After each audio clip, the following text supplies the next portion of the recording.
Hi, Lori and Tova. This is Renee DeBello, and I did an updated, actually two updated CMAs for you. I'm going to only send you the most relevant one, but I wanted to go through them with you anyway.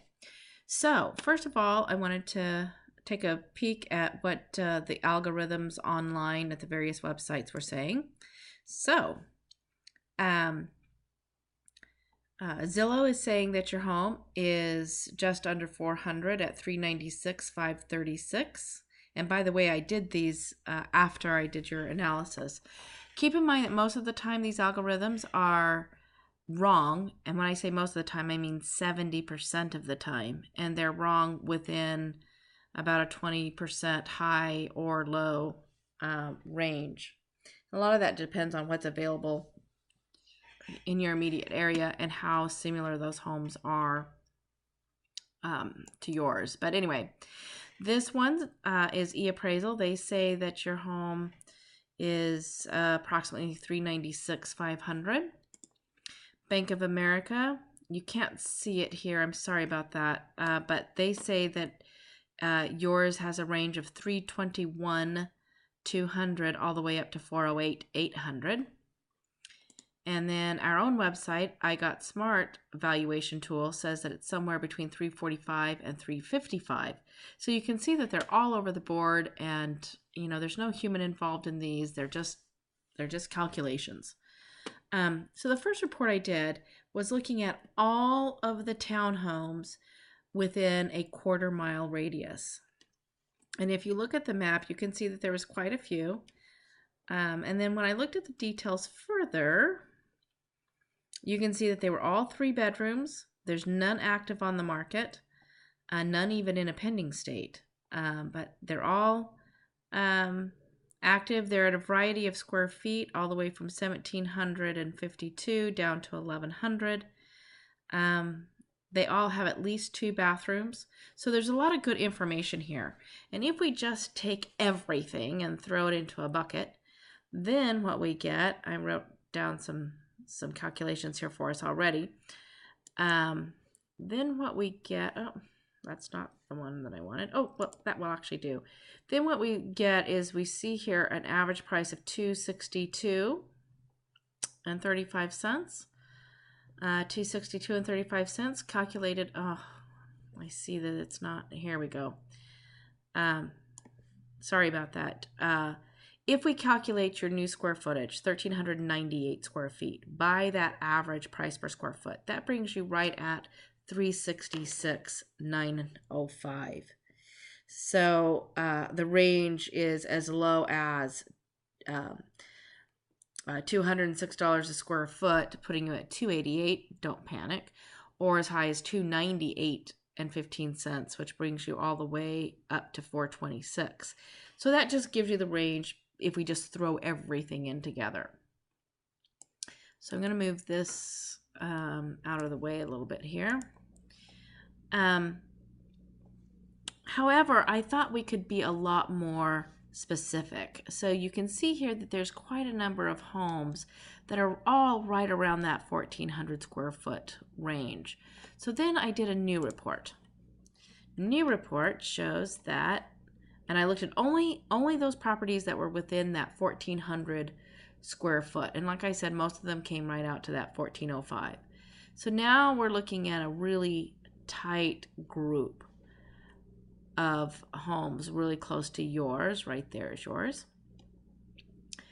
And we see here that with the exception of one, which is this one here, this one I want to take a particular good look at. Ultimately, it sold for $340, and you can see that everything else sold for right around that 400 or more mark. I looked at this. I looked at the photos. They looked good. I didn't see that there was any specific short sale or anything like that. But for whatever reason, this home took longer to well, not that much longer, but it was listed at $350 and sold at $340. Very unusual. So I pulled numbers in both, with including that in the mix and then pulling it out. So let's look at those numbers. Oops. Okay, so if we look at those numbers, let's just this area right here, we can see that on average the price was at $280.80 a square foot, up from, well, actually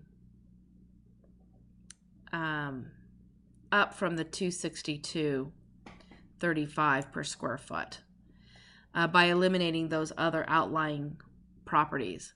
So if we look at that and we multiply it by the 1,398 square feet, I guess I should be a little bit more accurate here, then that brings the price of your home on average up to $392.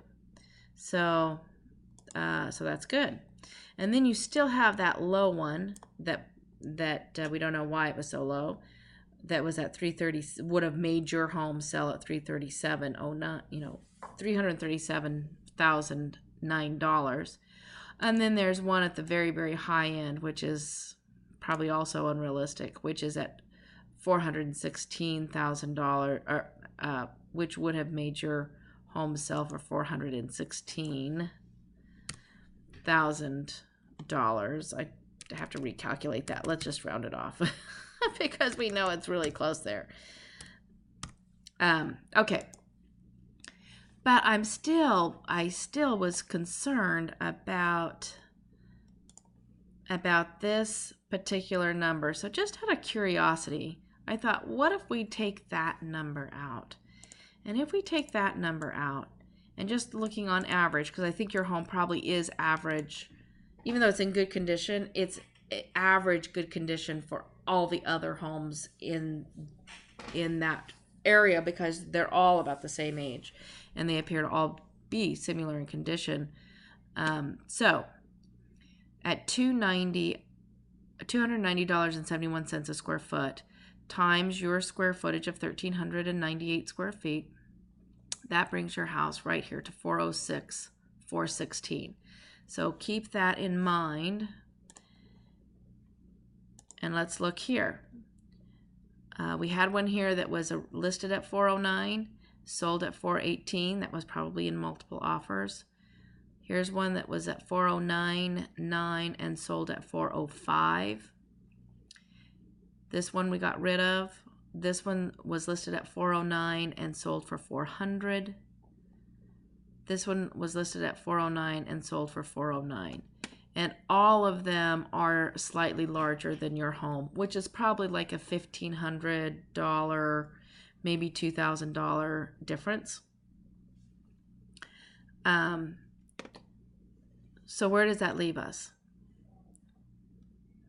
My thinking is that, and before I go any further, just know that you can scroll down here and see all of the additional homes, just like in previous reports that I've done. I don't want to make you sick here with all my fast scrolling.